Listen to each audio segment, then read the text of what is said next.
All right, everyone, what's good? Welcome back to the Brawn and Brains podcast.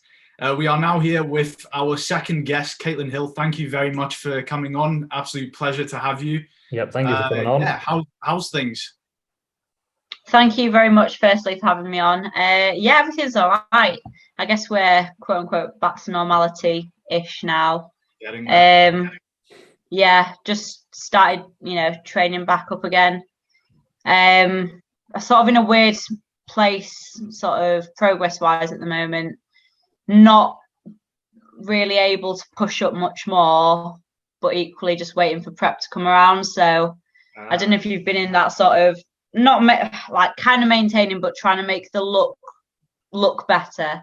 That's what I'm doing at the moment, which if you've done yourself, I'm sure you'll know is frustrating, because I'm so used to looking and seeing 1-2 pounds being put on each week and seeing progress. But I'm just like in that sort of middle phase, which is fine. I know it's needed. I know a lot of people will probably start like dieting now or pushing up a bit more. But that's where I'm at the moment, and there's not too long now till prep, to be honest. But yeah, everything's good on my end. No issues at all. Just training, eating, sleeping. That's it, basically.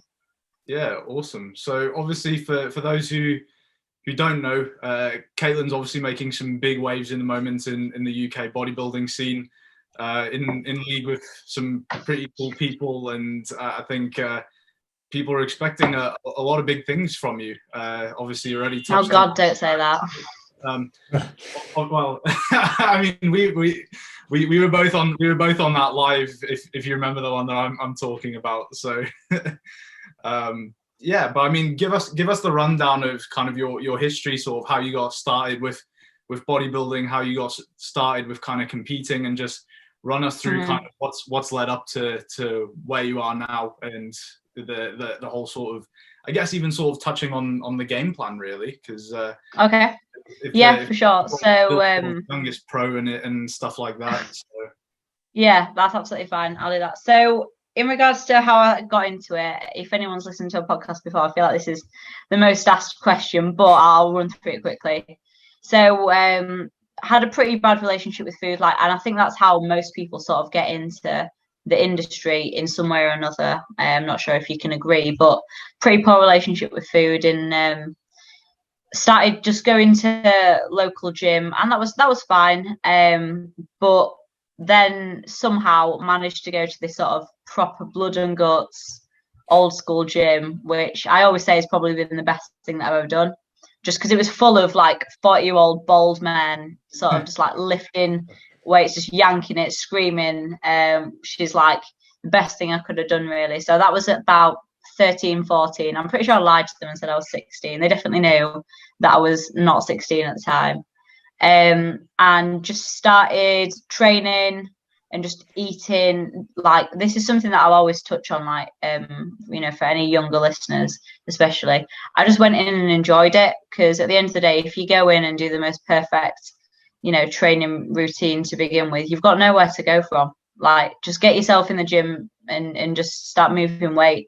If you're 13, 14 and you're pulling even just 100 kg at that point, you'll be strong. At the end of the day, you've got to have muscle to move weight. So that was it. Went in there. I think I had the weirdest split ever. I would literally just rock up on the day. I think I trained back 3 times a week. That's probably why my back's all right.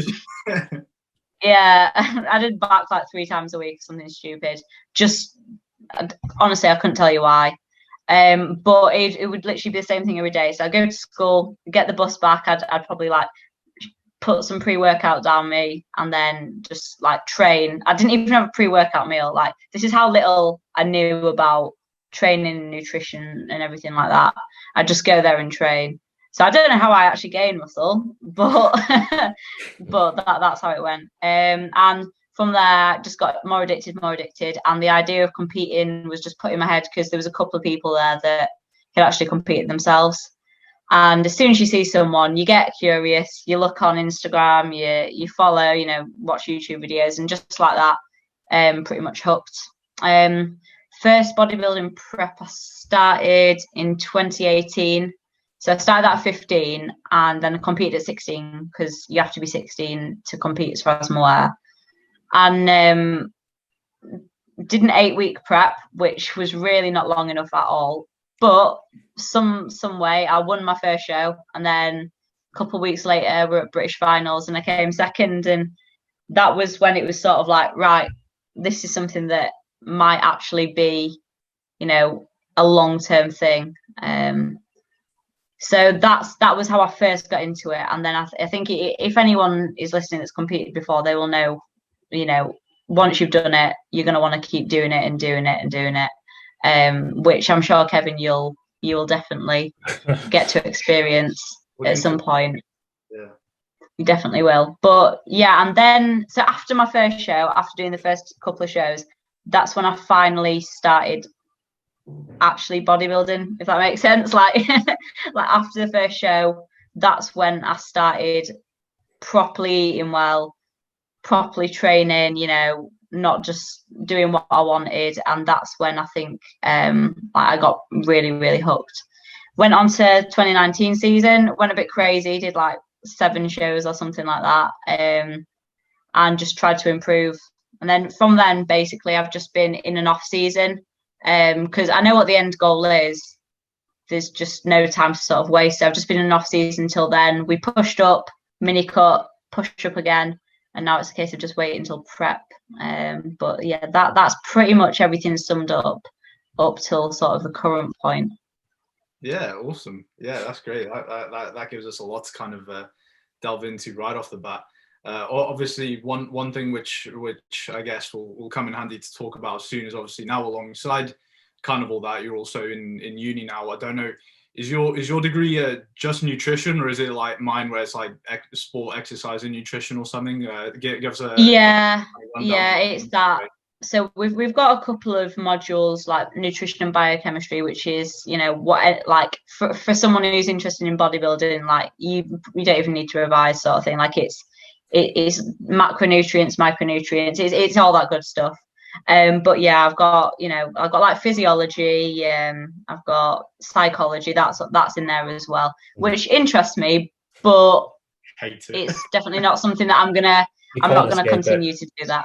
No, I can't escape it. And every year you can't escape it.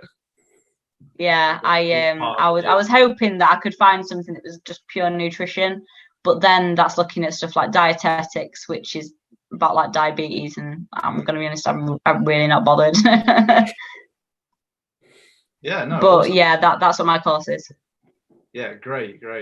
So I think one of the first things I'd like to touch on is because I think a lot of the people who are listening to this might kind of be stepping back into the gym and, you know, potentially picked up maybe less than ideal habits throughout lockdown in regards to their training, maybe followed a few of the wrong fitfluencers who taught them some bad things about their training. And it was interesting to hear about kind of your starting points with training and things like the back 3 times a week. I'm curious to hear how you sort of refined your approach to bodybuilding. Did it always kind of start out the way you train now with sort of the high intensity approach, or how has your training kind of evolved over time? Because obviously in the grand scheme of things, you're obviously very young to be doing what you do, which is I think why people are so kind of you know, shocked when they hear like, yo, she's 18. So how has that kind of evolved over time, and how have you kind of settled into how you do things now? Yeah, so over probably been about 2.5 years training now. I obviously started, I probably, this is off the top of my head, I'm pretty sure I did start off with the whole 4 sets of 10 to 12. And I think this can go for anyone, like anyone that's getting a client that is going to be completely new to training. They just don't understand how to reach that failure. So as much as, you know, sometimes I see people that give clients plans that are like 4 sets of 10 and stuff like that, there's a time and a place for it, and that's what I started off sort of doing because I didn't know any better. That's what everyone else was doing in the gym, and that works. The thing is, if you've never picked up a weight properly before, it's going to work. And you could do anything, it's going to work at the end of the day, isn't it? You know what I mean? but instinctively, I think I sort of knew to just lift as heavy as possible with decent form. But that's probably just because of who I was around. Like if I went to a pure gym or something where I'm surrounded by, you know, like other girls that are taking selfies and stuff, I probably wouldn't have, you know, even got this far. But because it's men just lifting as much as they possibly can, you like it's all about your environment. So yeah, transitioned from probably just, you know, just going in, winging it, changing exercises each time. One of my very first coaches gave me his password and like login to Train by JP, and then that's sort of been the way since. I remember I first transitioned to push pull legs, and I would do literally just one rotation for some reason. So I would like hit RDLs twice a week, you know, like the compound. So I still didn't understand recovery or anything like that. It'd just be, I'd have an actual sequence of movements there. Yeah. And I think actually seeing like the videos of not even Jordan, so to speak, but Corinne training like she does, I think a lot of the time if you know you're telling someone to train to failure, they don't. What actually is that? Unless you see it, I don't think you can know what that is. Like if you've not been around it. So over time, just watching more like that, I think I then started to visit a couple of ultraflexes, and that again, I'm just going to keep coming back to it, but it's literally all about environment.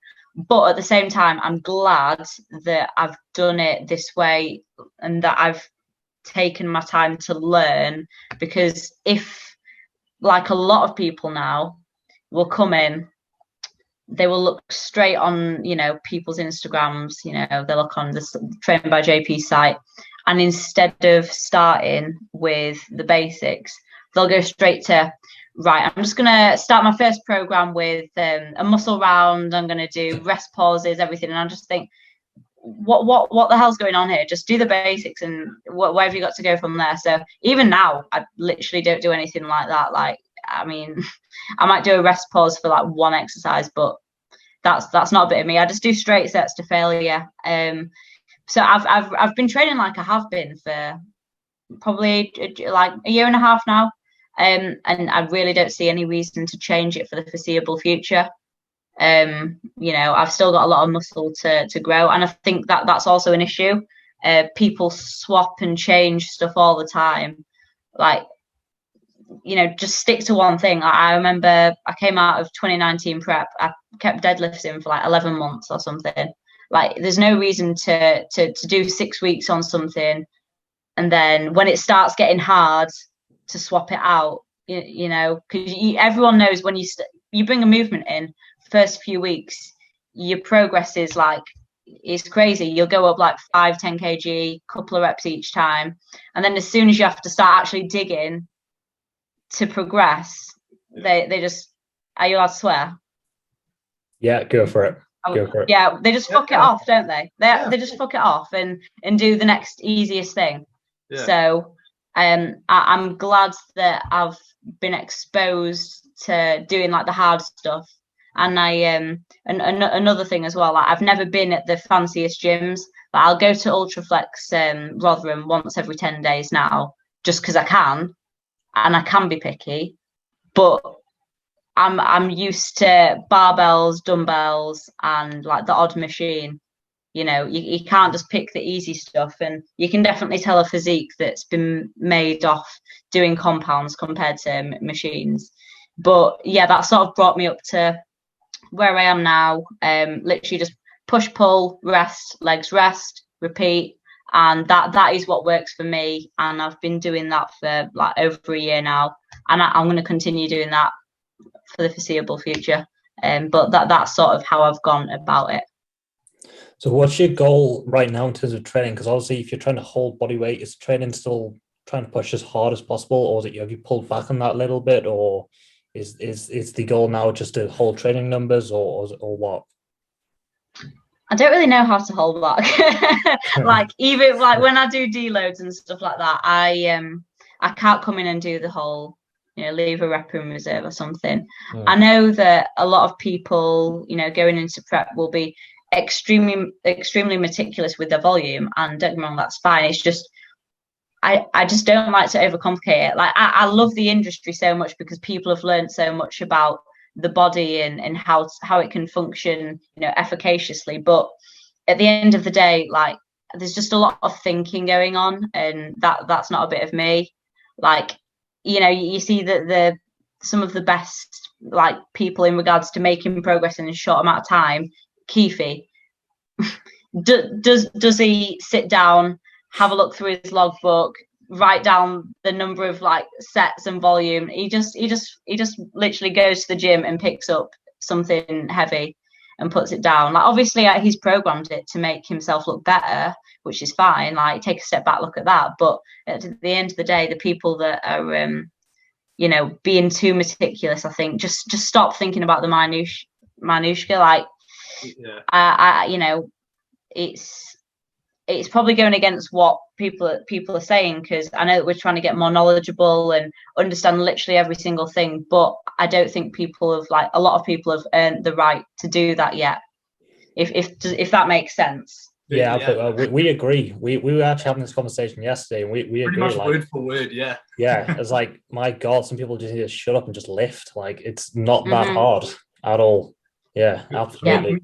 Yeah, Ben and I obviously, huge proponents of sort of, looking into literature and stuff to sort of optimize things. But, first off, there's levels to it. If you're just starting out, as you said, you don't need to be, doing reverse banded Smith press and doing rest pauses and muscle rounds.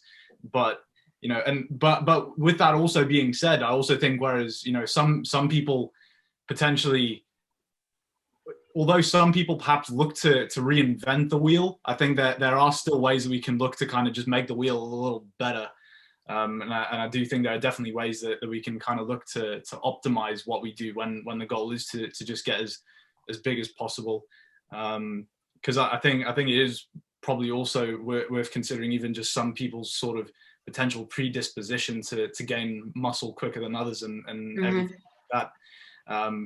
But again, there is levels to it, and sure, I think the industry now does certainly suffer a lot from paralysis by analysis. And even though Ben and I definitely like to dig into science and see how to optimize things, the way that that's applied into our training usually just still looks like old school blood and guts. Like look at yesterday. We just went in and we just lifted as much as we still could, and that was it. Everyone else on Instagram talking about easing into the gym, and just we just casually went in and pretty much matched lifetime PBs on the first day. So yeah, I remember after the first lockdown, this was a massive thing. I was looking through my feed, and every single post is how to approach getting into the gym. I don't know how well like my Instagram, but I barely ever post, and if I do, it's this is the lift. This is how you do it. I don't like, at the end of the day, just get back in there. That's what I did. And if anything, I was down like maybe, 1 or 2 reps. Like your body is really not gonna, like, it's not gonna lose it like that. And even like in regards to volume, yeah, one session you might be aching a bit, but suck it up, just get on with it. Like, if you've got your programming right, and you're not being stupid and training like too much, you'll be fine. Like your body will adapt so quickly. But yeah, I completely agree. I like that paralysis by analysis. Yeah. I mean, you see it all the time. I think as good as the literature is, I think it is just that the idea of that there are levels. And I think that applies in kind of many ways, because I think some people even sort of going back to that whole sort of 4 sets of 10 to 12 kind of stuff that you mentioned you started on. Like I still some people kind of ask me today, like, oh, but this person that's high up does that, and this person does this, and like, yeah, but again, there are levels. Just because some people are doing something doesn't mean that you're in a spot where that's actually going to benefit you. It looks completely different. Turning someone into, turning a normal person into a bodybuilder is probably a slightly different process from making those very refined tweaks that's changing someone from a bodybuilder into like an Olympian, for instance. So people right at the top might be doing some of this stuff a little different. There are levels to it, in my opinion. But I think that kind of goes well into the whole sort of competitive thing a little more, because I think one thing which I haven't actually asked you about before at all actually is why figure? Has it always been that way? And what kind of attracts you to that division? This kind of popped into my mind because we were obviously having the discussion with Nathan about the whole men's physique thing and building a physique in sort of different ways and kind of the looks of a physique. So yeah, one which I want to ask you is sort of why figure? Where do you kind of see things going with that? Because obviously I think the whole sort of female side of bodybuilding is a lot of people also do sort of look at like, you know, at what point does it get too big? You've obviously noted yourself on Instagram that you don't want to, you know, lose the femininity, but at the same time, where does that kind of, where do you draw that line, and how do you kind of look at physiques and divisions? Firstly, I'm glad Nathan's doing men's physique and not open bodybuilding. Like, I don't know about you, but he looks so much better in board shorts. Like, it suits his physique a lot more. Yeah, he looks amazing. So to be honest, when I was going into my first show, did not have a clue what the categories were like at all. I just got my coach to tell me what to do, and I was like, oh, am I going to be doing bikini? And he just interrupted me and said, there's no way you're doing bikini. Like maybe from the front, but as soon as I turned around to the back, he was like, no, you'll just come last. And I was like, okay, fair enough, that's fine. Just did some figure poses, and I think, you know, for figure, the main things you need are a V-taper, decent set of legs, and just round muscle bellies.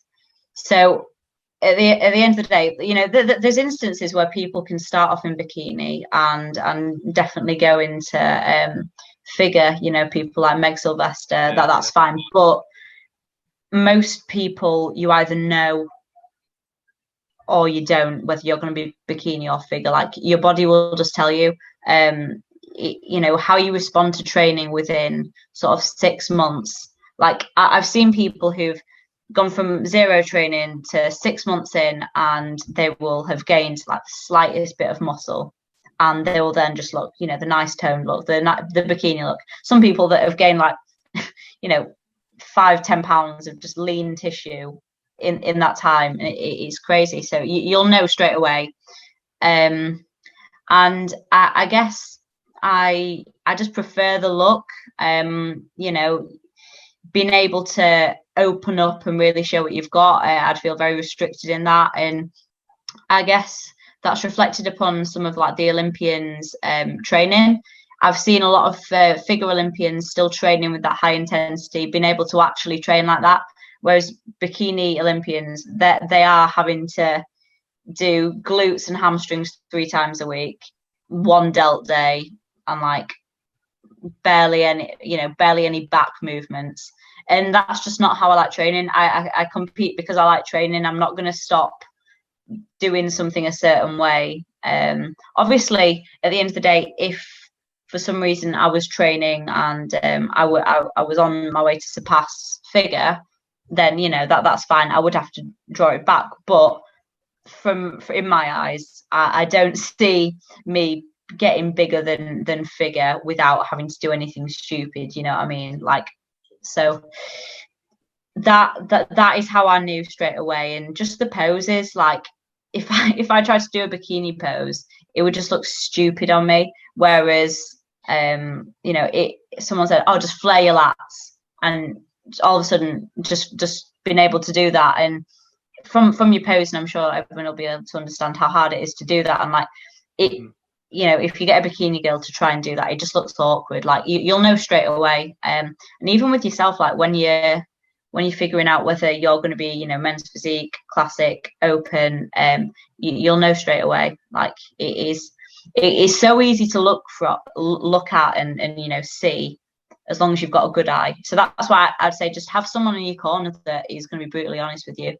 And sort of tell you what's best. You know, I've seen girls that have competed in PCA and like figure, and now they're doing bikini, and they're winning, you know, sort of IFBB shows for that reason. But yeah, just have someone in your corner that actually knows what to look for. But at the end of the day, you'll know if you're bikini or figure. You'll just know. Yeah. But yeah, that's the reason why, and also the training. I just love training like I do at the moment. And if I was to keep doing that, I would not be able to do bikini. So that's why. Yeah, no, I think that those are all good ways to kind of look at it. I feel a pretty similar way. Obviously, you know that I quite like classic, and I think part of that also does come down to the training side of things, because I think it's similar things with men's physique. You do see a lot of people just kind of start to smash sort of their delts and arms, and other things tend to take a bit more of a backseat. So yeah, I completely get where you're coming from in regards to that. So yeah, cool. That touches nicely on the physique side of things. Where do you see kind of that class headed? Because I know one sort of thing in bodybuilding at the moment is sort of people wondering about sort of the direction of if physiques are starting to get too big, and you know, with the men's divisions, it becomes a little probably easier for some people to swallow. But with kind of the element of progression, do you think that the figure class eventually comes to the point where it potentially starts to lose its femininity? And how do you kind of see yourself potentially going into that? Because you mentioned, you know, you maybe don't see yourself surpassing figure, but where do you draw the line if potentially the class just starts to get to? I'm glad you asked that, because the most recent Olympia has really highlighted that. So whenever they brought bikini and figure in, if you look at them looks now, even in the men's, they are completely different. Yeah, there's some similarities, maybe the posing's the same, but the looks are completely different now. And I do feel for the men's classes, because I don't see there being a line drawn anytime soon, because you can't get any more masculine. Like you're not going to get any more masculine than you are. It's just going to be a case of having muscle. And if there are people who have like the freaky genetics to bring this insane level of muscularity and condition, but also have shape, then it's just going to keep getting bigger and bigger. And I know that people have definitely highlighted that with men's physique, but if they've got a tiny waist, it's just going to keep getting bigger, in my opinion. And that's definitely shown in this year's Olympia. Like everyone who sort of won, even the men's physique, if they were just put at a national show, they would be like an open bodybuilder. Yeah. Whereas for the females, actually, I've been like pleasantly surprised. So for the past few years, the bikini competitors have been getting bigger and bigger, but they did a complete 180 and chose someone who probably really isn't that muscular, literally that beach body look. Right. Which, at the time, I always like to look and think, oh, she should win because she's got a bit more muscle. But at the end of the day, they did right by that, bringing it back down again. The figure look, the current reigning champion is, in my opinion, like when, I want the people who are on there to, like winning the stage, like on the Olympia stage, to be able to get off, wear normal clothes and not be stared at. Like, to me, like that for females, not for the males, for females is highly important. Obviously, look muscular, but be able to come off stage and not have that sort of like freak show, being stared at, not ever been able to wear anything with your arms off, sort of thing. So for me, figure is still in a good place, but if the current sort of top three get knocked out, then it could go in the wrong direction. I guess we'll see. For me personally, I'll never do anything that makes me sort of like less feminine than I would ever want, because it's just not worth it, in my opinion. I understand that it's such a subjective sport, and that's fine by me. Like, I'll just try and keep getting better and better and better. Yeah, it'd be a shame if I kept getting better and better and wasn't rewarded for that and still kept femininity. But at the end of the day, that's just how the game is, really. But for me, like I say, if you can get off stage again and not sort of be stared at and look, feminine, be able to speak and not be worried about what people are going to say to you, that is, to me, like, fine. Obviously, then we've got physique and women's bodybuilding, and that's already that is so far gone now that that and the thing is, like, they all know it. Like, they're fine with that as long as they're happy in themselves. Yeah, for sure. I'm sure that I'm sure that's fine. But that's why I'm glad that they do still have, like, the bikini and figure class. It's just a case of seeing how that goes over the next few years. But from how, like I say, the Olympia that's just gone has gone, does make me think that they are definitely rewarding that, which is nice. Yeah. But like I say, I like, for you men, I do worry for you. Yeah. So if it does go that direction that you don't want it to, would you just stop competing and just keep training the way you are and just do it for the pure fun and the pure passion of training and just stop the competing altogether? Or do you think you would just try to keep going at it and just see where you place? Or I guess I've never really thought about it, because I know that I've still got a long time until I'm sort of, I think the time that I would have to think about that, so one day if I turn pro and then start doing pro shows, that would be when I would have to sort of look back and decide. If I'm getting top threes, then I would keep pushing to try and show that you can do it while still keeping your femininity. But at the end of the day, I'm not gonna keep, like, I don't train because I want to compete. So I'll just keep training. It's one of them things that I can't really answer because I have no idea what the direction is going to be like. But if it does get further and further away from the original set point, then I guess it would be one of them things where I would have to just take a step back and just do it for me, which I know a lot of people say, right, I'm going to compete for me, but at the end of the day, anything less than first, like, I just think, oh, it's a bit it's shit, that, really. But I would genuinely have to take, like, the advice and just do it for me. But hopefully that time doesn't come. Hopefully they sort it out and make it like how it should be. But yeah, if it came to that, I would definitely just have to take a step back and realize that I might not be able to get much further without sacrificing femininity. Yeah, that's a cool one to dig into, because I think obviously Ben and I not being quite as well known within the scene, a lot of the people from our end who are going to be watching this probably did kind of look at you when we announced and kind of thought, like, she still wants to gain more muscle. Like, where Brawn when it comes to females, because I love the look of the figure class, but I appreciate that some people might kind of think, like, but if kind of the whole element of progression comes in, then at what point is the line drawn? But I do really like what you said there when you kind of mentioned the, if I was getting top threes in pro shows, then perhaps there's some way that actually still going a little further down that line may pay off, because I think that brings up the nice little idea of sometimes extreme goals do obviously require sacrifice, and I think that's a good spot to kind of get into the uni thing, which I think you probably get asked a lot about now, because obviously you're going for the pro card, obviously now trying to balance that with something as social, I guess you could say, as uni. I know that's one you must get asked about a lot. That's something that we got asked about when we put up the Q&A and the whole sort of balancing bodybuilding with uni side of things.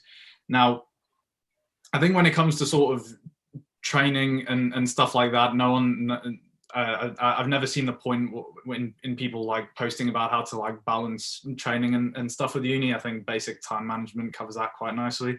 Most people don't have to train like 6 days a week and stuff anyway. So, but I think the one that a lot of people will be wondering is how to maybe balance the social side of uni with kind of such extreme goals in your case, you know, something as prestigious as the pro card. And you know, when you do surround yourself with people, I know you obviously, you know, you talk with people like AJ, Kuba, and I know you've even exchanged words with JP and stuff, people who, you know, are very much of the mindset of, you know, being relentless and stuff towards your goals. Do you feel, with going for such extreme goals and potentially also kind of so many eyes on you, do you feel that like extra bit of pressure in uni, or do you find a decent way to sort of balance it? Because I know the whole balance thing, some people do just say screw balance, some people do sort of try to find a way to have some balance. So how do you go about the whole uni thing, especially in kind of the looking at the social side of things, sleep, and, you know, balancing that with some very extreme, I guess you could say, goals? Yeah, so a lot of the time when I get asked, the thing is, like, majority of people who are in university, or, you know, specifically first year, are just getting into bodybuilding. They're not competing. They've never competed, and that's when, you know, the whole just enjoy yourself, because genuinely, like, it's well, for me, you know, it's been the best time of my life. And if, you know, like, the majority of people that are asking me aren't going for a pro card, aren't competing, and as long as you're just being able to, like, auto-regulate yourself, like, don't drink 7 bloody days a week, don't drink before you're going to train, you know, just drink before a rest day, because that's the main thing. When people say how to balance it, it's, should I drink or not? Just, like, at the end of the day, if you're in an off season, if you're not competing, just do it. Like, you get one shot. You're still gonna gain muscle, you're still gonna progress, as long as you're, you know, just smart about it. But then, like, for myself, so obviously this has been like the off season leading into a prep that is sort of very important. The approach that I took is to, so each month, like, food cannot be an issue at all. Like, there's literally no way that I could mess upon that. Because if you prepare enough that way, that there's literally no choice. The only choice is to be lazy. You know what I mean? Like, if you're not gonna put something in the oven, you're not, like, it takes what, 20-30 minutes to cook. Like, it's not hard at all. So that was never going to be an issue. Sleep, I never have issues sleeping, like, actually getting to sleep, which is fine. But yeah, in regards to the social issue, like, social aspects, I would have to take myself off, which is fine, like, you know, but that is something that I would have to sacrifice. And drinking, I sort of gave myself the first 4 weeks to drink, not to excess, but just to drink and make them links. Obviously it would be drinking before a rest day, so the next day you could recover fine. And in regards to sort of balancing like that, you know, maybe wasn't the best first year, like, sort of freshers experience ever, but if you've got like, it depends how big your goals are. Like, if you have big goals, at the end of the day, like, it doesn't matter.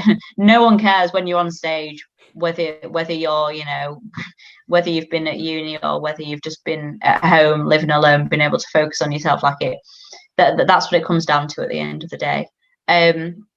So yeah, I've definitely had to balance that. But for most people, like I say, just enjoy it. And it's really not hard to sort of balance everything. Just don't be lazy. Like, just plan, and just don't be lazy. I think a lot of people will use uni as an excuse, especially, you know, like, I've touched on the environment before, training in gyms that are, like, really good, and, like, have a great atmosphere and everyone's working hard, coming to a university where people are sleeping in until 2-3, eating takeaways constantly, like that if that's your environment, it's going to be hard, because it'll rub off on you, and, like, you won't want to, you know, be that sort of workaholic that you might have been when you were at home. But at the end of the day, it's just about your mental fortitude. If you know, in this sport, if you're going to go far, you can survive a couple of takeaways being put in front of you. You can survive someone staying up later and you going to bed. Like it's not hard at all. It's just, when you're surrounded by that sort of environment, you just got to be really strict, and just stricter than ever, basically. Like if you've gone from a home environment thinking, oh yeah, I'm pretty good with being able to stick to diet, stick to training, stick to sleeping patterns and stuff like that, you've just got to be like even more like on it, which is just down to how much you want it, really. Like that's really all it comes down to. So that's what I'd say in general about balancing it. Like at the end of the day, you are going to lose out on stuff if you are taking it that meticulously. But for most people, I think just enjoy it.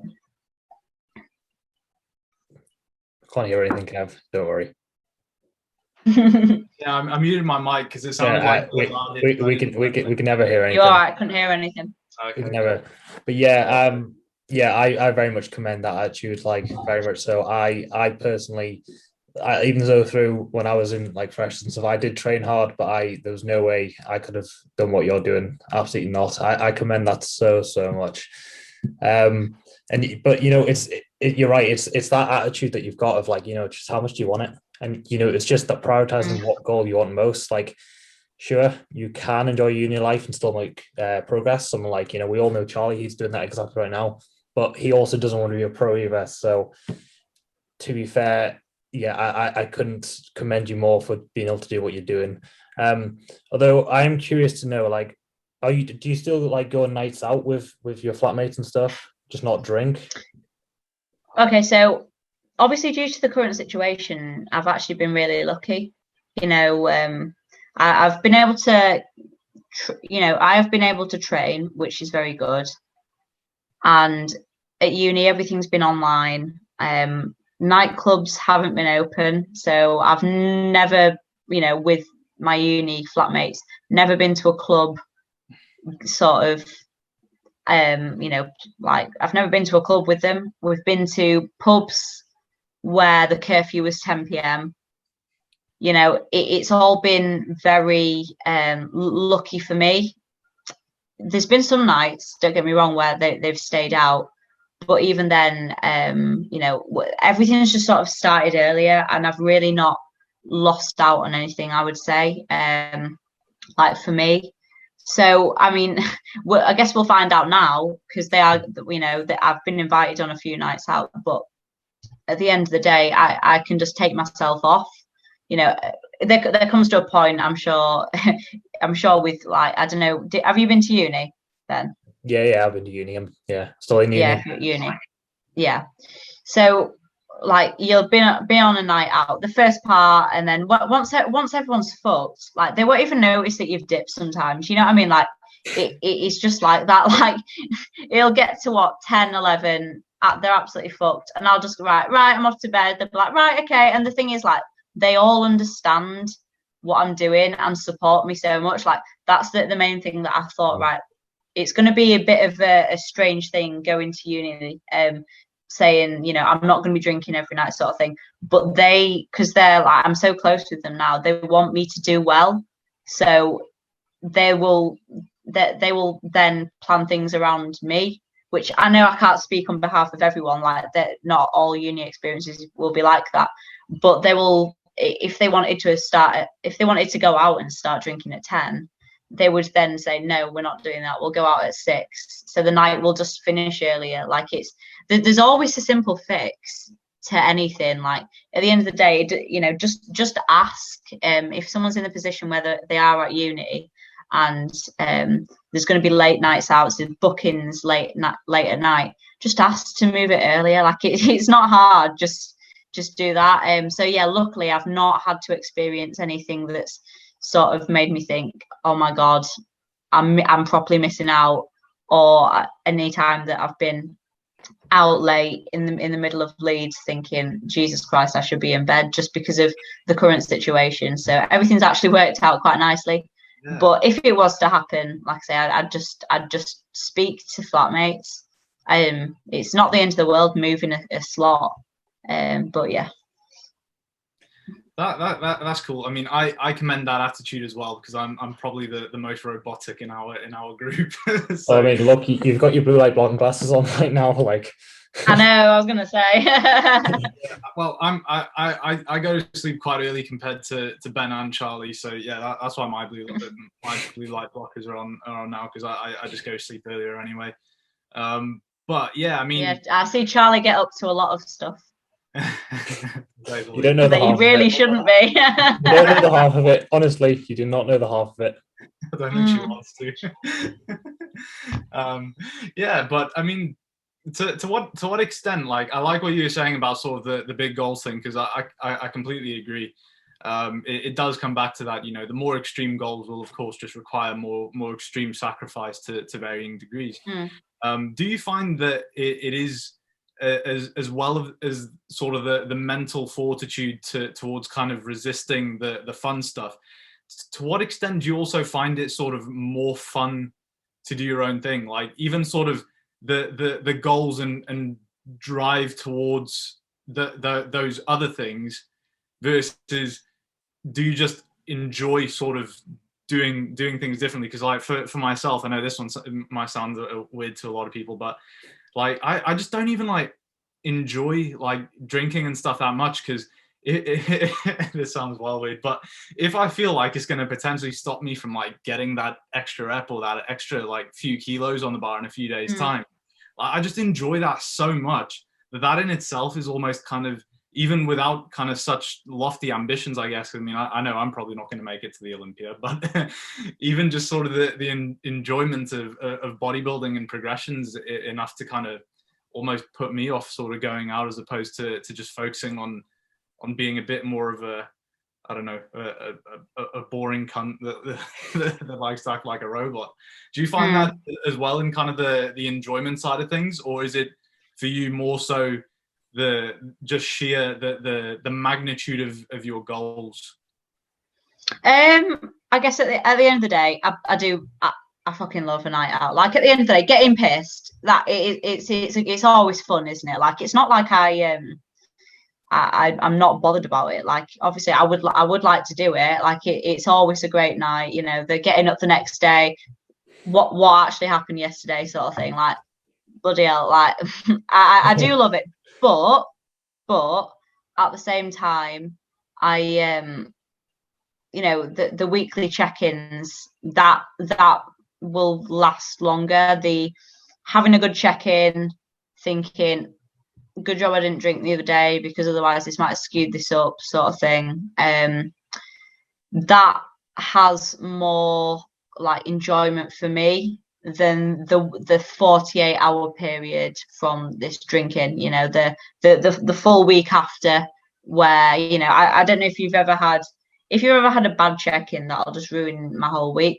But if I have a good one, and then another good one, and another good one, that's like 4 weeks where you're so motivated by your own progress that alone will help you sort of progress better in the gym. You know, if you're looking worse sometimes, I think that that can like sort of correlate to poor performance, and then getting a cycle of being, you know, worse and worse. And that's often when you're stalling on lifts and stuff like that.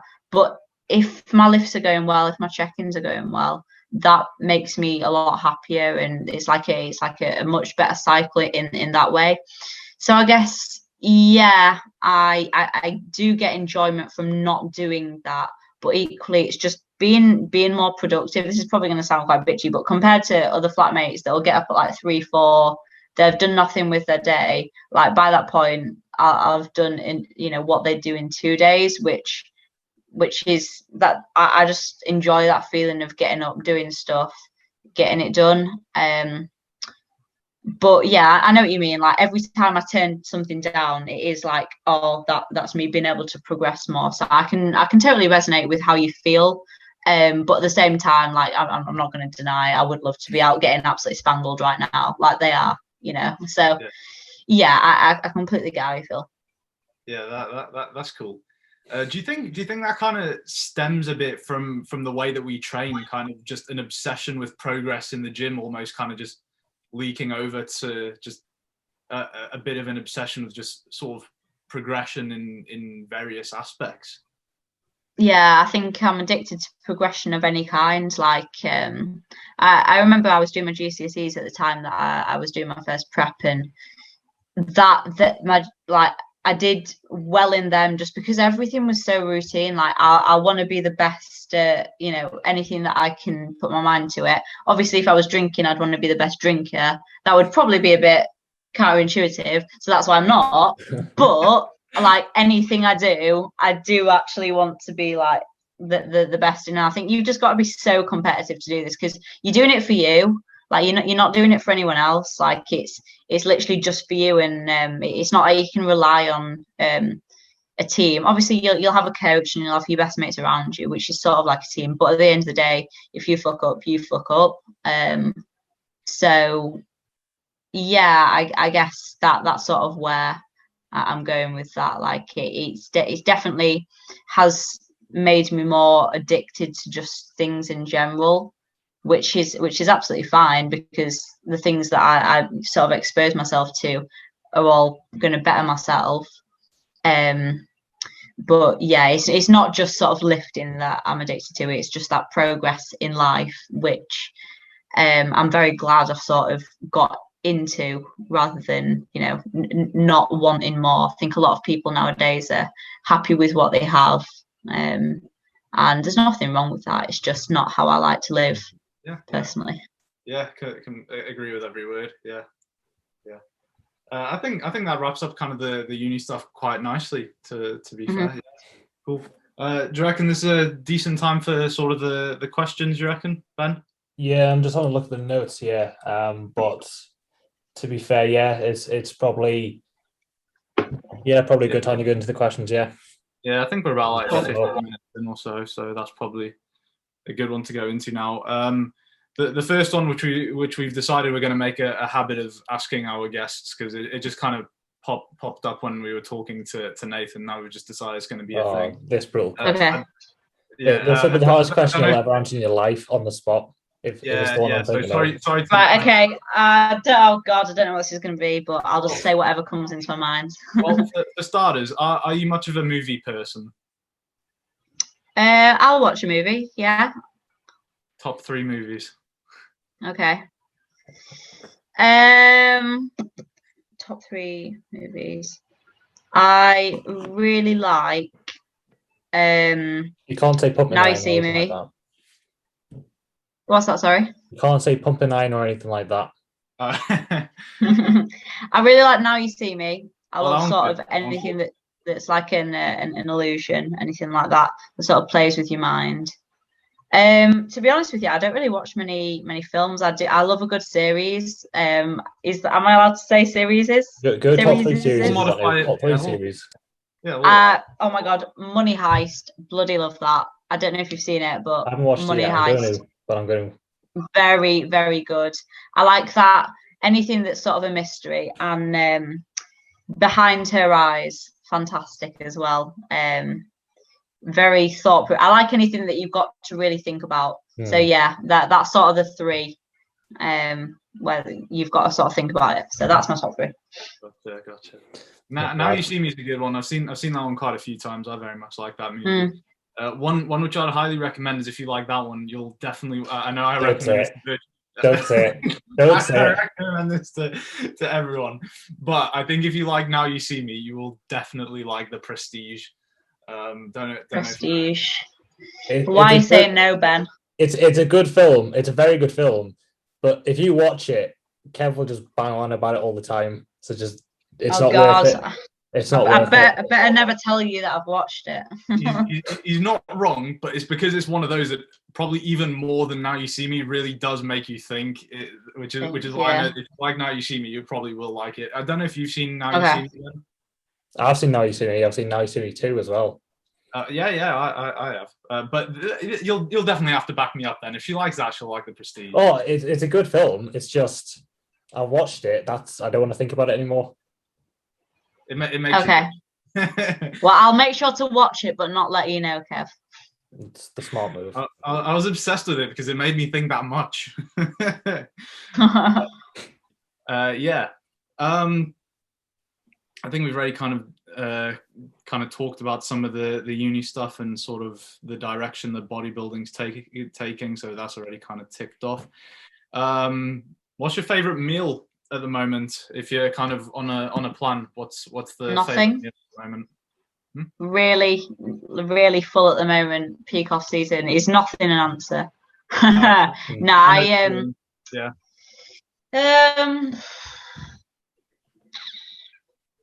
Just one of my light meals. One of my light meals is just like minced vegetables, olive oil, and a pitta, which is like one of my lighter meals. So whatever goes down easy, it's nice and it's not sweet like my post-workout meal. So it'll just be that.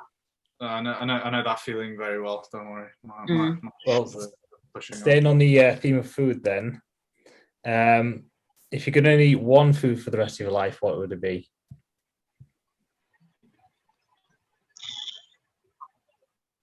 I'm trying to think of what will have all 3 macronutrients, so I can. Pizza's pretty good for that, to be fair. I know, yeah. That's what I was going to say. You obviously got carbs, which I guess depending on what sort of dough you use, you could, all right. Pizza, I do like pizza. Got fat, protein, carbs. Probably that. I'm sure you could manipulate it some way to be nutritious. You could have that. If you've ever had the Texas barbecue from Domino's, it's got peppers on, and onions on, so that constitutes your veg as well. So yeah, and your micros as well. Pizza just really ticks all the boxes, really, doesn't it? Yeah. If there's one thing you're going to take away from this podcast is like, if you want to be on point, just eat pizza. And that's it, really. Yeah. Are you getting pizza as well, Ben? Obviously. Not an amateur. Yeah, well, I'm gonna go burger personally. Burger. I mean, again, yeah, you can manipulate it. Yeah, I think I can probably manipulate even more than the pizza. Dare I say it? Oh.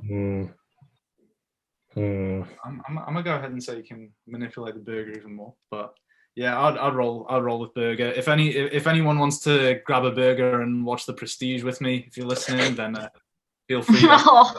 Like, see what I mean? You haven't even watched it yet.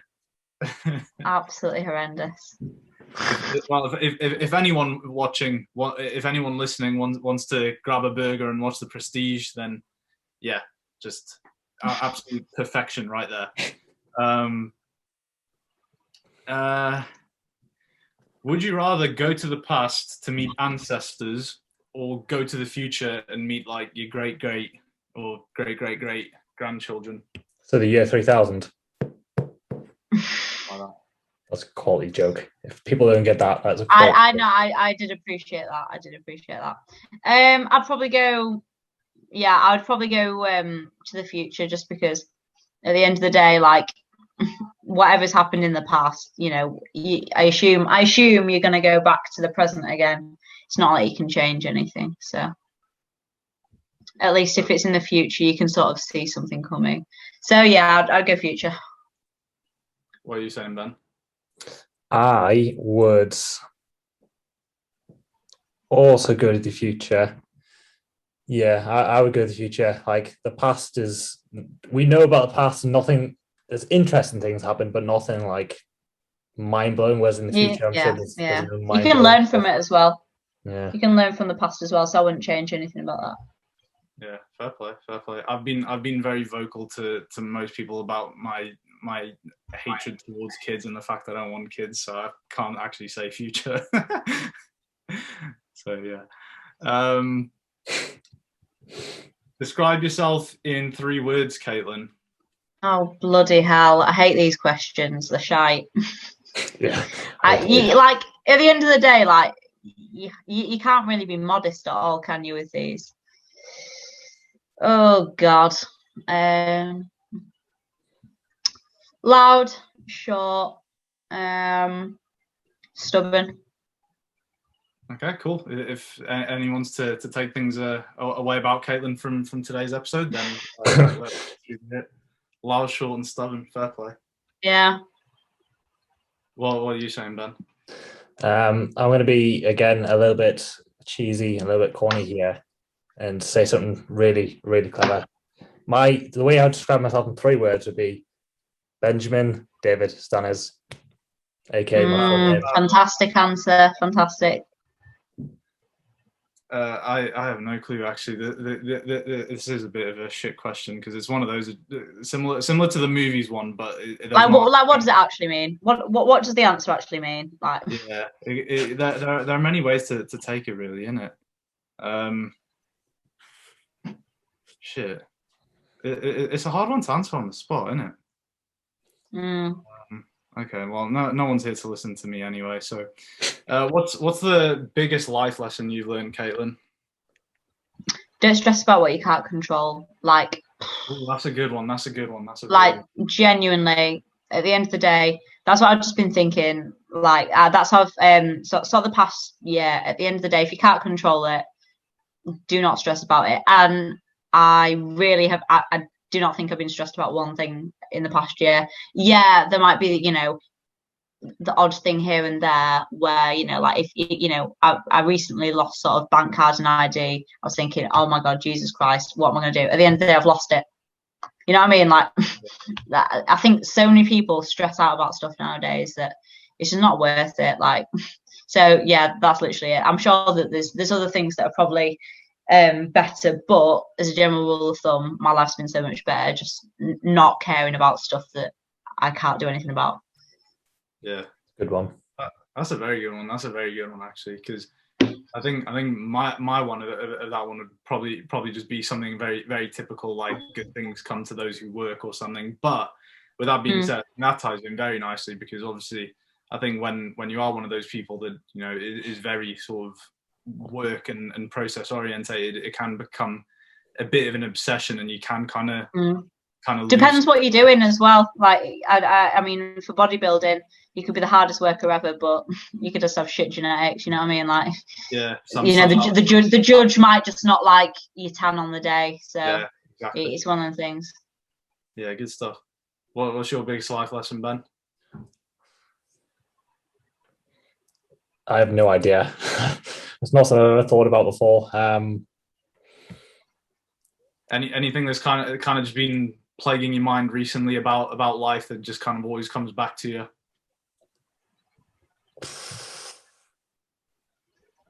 Well, to be fair, this is going to go against a couple of things, but do you remember right before the first lockdown where we first met and I stopped going out as much? In fact, I didn't go out at all. And I missed, I haven't had a night out since January 2020. So you know what? Go out more is going to be mine. To be fair, I mean, even though I'm usually the one turning down nights, I'd be lying if I said I wasn't looking forward to 21st of June. So yeah. I don't think that goes against much. To be fair, I think current circumstances. No. Everyone. I'll be on prep, unfortunately. Last year was going to be the year that I was going to go, out. But I've never been in a club whilst I've been 18. So I guess I'll be 19 by the time I am. Well, I think that actually brings us on to maybe a good one to sort of wrap up on then. So what are the plans sort of going forward for you, Caitlin? Is this okay. the year, do you reckon? And when does sort of is the plan for the pro card this year, and just what's kind of the game plan now, really? Realistically, probably not. Like, if I'm totally honest, probably not. But at the end of the day, I was always dieting this year, because you can't just sit in your own fat and expect to get bigger in a better way. Mm-hmm. So it was always going to be time to come down, just to improve, utilizing food better, just getting in a better position. I think in general, every couple of years, you need to get down to a level of body fat that you've never reached before, just so that you can keep progressing and keep moving forward. Mm-hmm. But the aim is to come down. If at the end of the day I do not look worthy of getting a pro card, that's fine. Like, it's one of them things. Like, you've got to be like, you can't have emotion with your body in this sport. Like, you need to cut it off. You need to be able to look at yourself and be able to say, oh, that looks shit, and not get sad or upset about it. So that's what it's going to come down to. I'll just diet as if I am going for that pro card, which that is the aim. Like, if things go accordingly and look how they should, then that is the aim. I'll do a show in September, so that's 5th of September, which is a regional, and then I will be doing the Amateur Olympia in October, which it wasn't originally the Amateur Olympia. It was just a normal show. It was just a pro qualifier. Now it's the Arnold's, which is quite scary because there's going to be a lot of people there. But that is the main show. So that's like 1st to the 3rd of October. But like I say, if for some reason we look and genuinely think, no, this isn't good enough, I'll still diet until that time, but then we'll just rebound out and get better and better. But if all goes well, that is the aim. So I guess we'll see at the end of the year. What does anything look different this time around? Like, is this the first prep you're doing with Tom? It is, yeah. So it's the first prep with Tom. It's the first time that I will be sort of going in with a better training program, because even last time I think I literally took out all compound movements thinking, oh my God, straight away I'm going to be so weak. So I just took them out, and I still didn't really know how to train. But this time round, if I'm pressing, pulling, the same amount of weight or, marginally less, then I should have kept a lot more. Last time I was a couple of years younger as well. Hopefully there's a bit more muscle maturity there. And just in general, that the look should be a lot better. I've learned from last time that it takes me a while to get into condition. It does, but equally, there was a point where I just started losing muscle. So it'll be definitely good to see what happens. And we've got a few tools to use this time around, which is going to be exciting.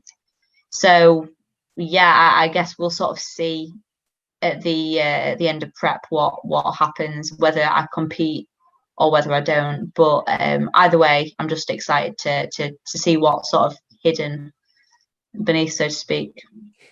Yeah, good stuff. I think that's probably a decent place to wrap this one up. Yeah. Yeah. Okay. Well, in that case, thank you everyone for listening. I hope you've been able to take some good stuff away from this. Caitlin, obviously, thank you very much for taking your time and coming on. I think we have actually touched on some good stuff for people to kind of learn from, both in regards to sort of training, in regards to sort of the whole uni thing and balance, and hopefully just giving you a bit of a platform to kind of document some stuff with kind of where you're at and what we can expect going forward. So thank you very much for coming on. No, thank you very much for having me on. Appreciate that greatly.